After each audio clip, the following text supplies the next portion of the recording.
नमस्कार, आप देख रहे हैं एमसीडी न्यूज़। और बिहार चुनाव में प्रचार शुरू हो चुका है। आज कांग्रेस अध्यक्ष सोनिया गांधी ने एक वर्चुअल रैली के जरिए बिहार की जनता को संबोधित किया। चूँकि कोविड काल चल रहा है, इसलिए बड़ी प्रदर्शन रैलियां ये नहीं हो पा रहे हैं। तमाम जो नेता, अगर बीजेपी, कांग्रेस, सभी जगह ये वर्चुअल रैली का प्रोग्राम फाइनल किया गया और इसी के तहत आज कांग्रेस अध्यक्ष सोनिया गांधी ने एक वर्चुअल रैली के जरिए बिहार की जनता को संबोधित किया।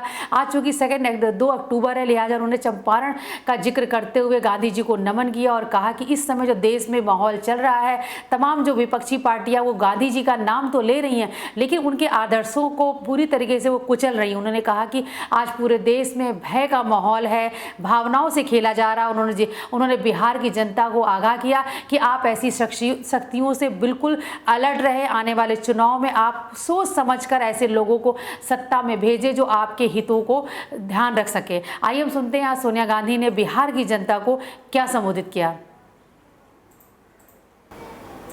बिहार के मेरे प्यारे भाइयों और बहनों, आज मैं चंपारण की इस धरती को नमन करती हूँ, जहाँ से मोहनदास करमचंद गांधी जी ने एक गौरवशाली सत्याग्रह की शुरुआत की। यहाँ के बेसहारा किसानों, मजदूरों, महिलाओं और गरीबों को बिना खड्ग, बिना ढाल अंग्रेजी हुकूमत के भय और शोषण से मुक्ति दिलाई थी। इसी चंपारण के सत्याग्रह से प्रभावित होकर गुरुदेव रविंद्रनाथ टैगोर ने उन्हें महात्मा की उपाधि दी थी और गांधी जी मानव से महामानव बनकर न सिर्फ भारत बल्कि विश्व का मार्गदर्शन करने लगे। बिहार की गरीबी और चिंताजनक दशा से दुखी होकर उन्होंने फकीर का जीवन अपनाया था। महिलाओं, गरीबों, दलितों को शिक्षित और सशक्त करने का बीड़ा उठाया था। इसके साथ ही गांधी जी की प्रतिमा अनावरण के इस पावन अवसर पर मैं सभी समुदायों और वर्गों के उन स्वतंत्रता सेनानियों को भी स्मरण और नमन कर रही हूँ, जिन्होंने चंपारण आंदोलन में गांधी जी को अपना पूर्ण सहयोग और समर्थन दिया। आज मैं लाल बहादुर शास्त्री जी का नाम भी लेना चाहती हूँ, क्योंकि आज हम उनका जन्म दिवस भी मना रहे हैं। जय जवान जय किसान उनका नारा हम सबको इस कठिन समय में पहले से ज़्यादा प्रेरणा देता है। कांग्रेस पार्टी के लिए तो महात्मा गांधी जी के विचार पार्टी की आत्मा है। उनके लिए प्रगति का अर्थ मनुष्य का समग्र विकास था। उनके लिए राष्ट्र के विकास का मतलब देश के सबसे गरीब व्यक्ति को उस विकास के एहसास से था, यह नहीं कि केवल चंद लोगों के विकास से। जैसे चंपारण में नील की खेती से कुछ लोग मालामाल हो रहे थे, लेकिन हजारों हजार किसान गरीबी और भूखमरी के शिकार हो रहे थे। गांधी जी के लिए यह घोर अन्याय और पाप था। इसी कारण कांग्रेस पार्टी की हर कार्य योजना देश की जनता को ध्यान में रखकर बनती है, न कि चंद लोगों के लिए। जब भी कांग्रेस गरीबों के उत्थान के लिए कार्य करती है, तो कुछ शक्तियां अपने निजी स्वार्थ में उनके विरोध में खड़ी हो जाती है। आप तो जानते ही हैं कि जब कांग्रेस ने देश के ग्रामीण क्षेत्रों में बेरोजगारी को दूर करने के लिए मनरेगा लाए तो उसका किसने विरोध किया, किसने उसका मजाक उड़ाया।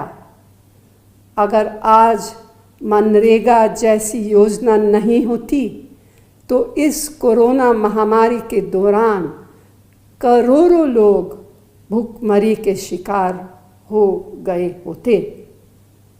आप देख रहे हैं और समझ रहे हैं कि आज देश में ऐसी नीतियां चल रही हैं कि गिनती के चंद लोग उस समय के चंपारण के नील की खेती की तरह आज मालामाल हो रहे हैं। उनके लिए तो विकास की आंधी आ गई है, लेकिन दूसरी तरफ देश में करोड़ों युवाओं का रोजगार छीना जा रहा है। लाखों लाख छोटे और कुटीर उद्योग बंद हो रहे हैं। किसान की हालत आप तो देख ही रहे हैं। आप देख रहे हैं कि कांग्रेस के शासनकाल में जो देश को सबसे रोजगार देने वाली संस्थाएं थी, उनका निजीकरण किया जा रहा है। नए रोजगार की बात तो छोड़िए, जिनको रोजगार मिला उनकी चांदनी हो रही है। महात्मा गांधी जी के लिए सत्य ही ईश्वर था। कांग्रेस पार्टी ने हर समय सत्य को अपनी कार्यशैली में अपनाया है। उसी का परिणाम था कि जब आम जन को सरकार के अधिकारियों और मंत्रियों की कार्यशैली पर शक होने लगा, किसी पर भी कोई आरोप लगा, तो यूपीए सरकार ने तुरंत कार्रवाई की। आज के समय इसका ठीक उल्टा हो रहा है। यही नहीं, सरकारों को पारदर्शी बनाने के लिए, भ्रष्टाचार से लड़ने के लिए सूचना का अधिकार जैसा ऐतिहासिक कानून हमारी यूपीए सरकार ने बनाया। भारत के हर नागरिक को यह अधिकार दिया कि आप किसी अधिकारी, मंत्री या कार्य योजना के बारे में कानूनी तौर पर जानकारी हासिल कर सकते। लेकिन आज भ्रष्टाचार से लड़ने वाले सूचना के अधिकार के कानून को इतना कमज़ोर किया कि आप सवाल पूछते जाओ मगर आपको जवाब कभी नहीं मिलेगा। यही नहीं, यूपीए सरकार का चाहे वह रोजगार से जुड़ा हो, स्वास्थ्य या शिक्षा से जुड़ा हो, किसानों से जुड़ा हो, खाद्य से जुड़ा हो, महिलाओं की सुरक्षा या सशक्तिकरण से जुड़ा हो, कामगारों, गरीबों से जुड़ा कानून हो, उन सभी कानूनों को मौजूदा मोदी सरकार ने इतना कमज़ोर कर दिया जिससे आम नागरिक के हितों पर प्रहार हुआ है, उनके अधिकारों को छीना है। महात्मा गांधी जी अहिंसा के पुजारी थे, मानवता के पुजारी थे। उनकी निगाह में कतार में खड़ा समाज का अंतिम व्यक्ति होता था, वंचित व्यक्ति होता था। वे सबको बराबरी की निगाह से देखते थे। आज कुछ लोग गांधी जी का नाम जोर शोर से तो लेते, लेकिन अपने कार्यों से उनके उसूलों और आदर्शों को चूर चूर कर दिया है। आप खुद देखिए, चारों तरफ हिंसा, चारों तरफ अराजकता, अत्याचार, दुराचार, जानबूझकर समाज में भेदभाव का माहौल बनाया जा रहा है। बेगुनाहों पर जुल्म किए जा रहे हैं।